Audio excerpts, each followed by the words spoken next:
Global lenders have downgraded their growth forecasts on the local economy for this year and the next.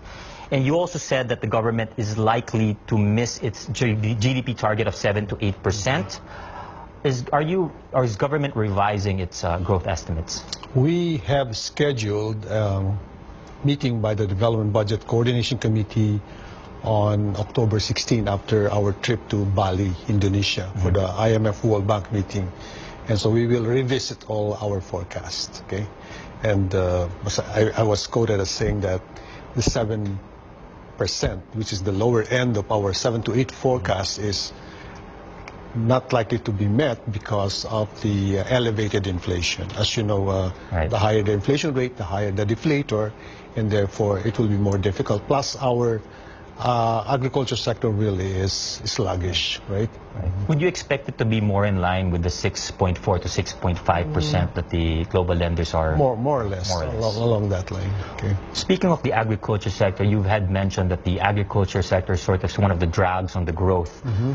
Would you recommend a budget increase for either the agriculture department or the agrarian reform department? That's a misnomer that as you increase the budget of one sector, that will move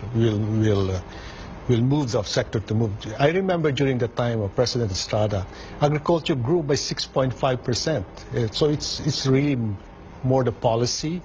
And maybe we, at that time, if I remember right, we encouraged the competition among local governments to produce. Because as you know, agriculture is a devolved function.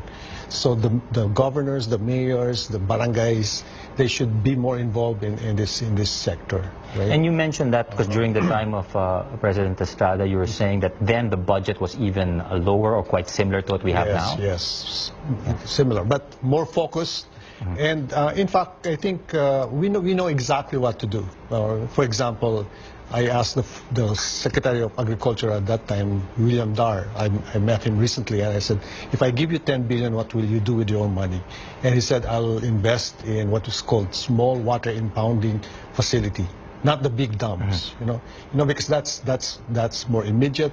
And because we have a lot of rain, so we have to put the rainwater, and then we can use that to irrigate our land. And we have to invest in fertilizer also. We have to invest in high variety seeds, etc. And I think that's the way to do it. So for you, it's less about the budget, more about the policy. And I guess you're having these conversations with Secretary Piñol. Of course, we do talk a lot. Yeah. Well, inflation has been a major concern, as you've now heard a number of times.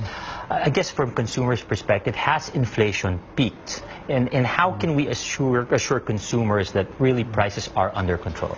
Recently, before September 16, we met as Secretary Dominguez, Secretary Pernia, myself, and Secretary Piñol, and we look at what's happening in the agricultural sector.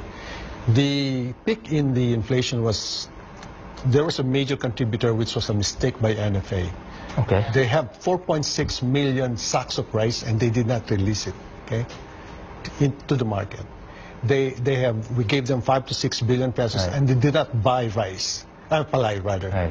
They prepaid their loans. So those are mistakes, and so that added to the elevated price and inflation. Of course, the other factor which we do not have any control is the world price of oil, right? So we look at those, and then we look at the agricultural sector. And so on September 16, the President signed on our recommendation an administrative order freeing up most the importation. So most of the restrictions on importation have been removed. So I think moving ahead, that will be a big factor in controlling or limiting the price, the high prices of you remain fairly confident then that the inflation has in fact peaked at this point. Yeah, that's our position, that it has peaked this quarter, meaning, or whether the third quarter.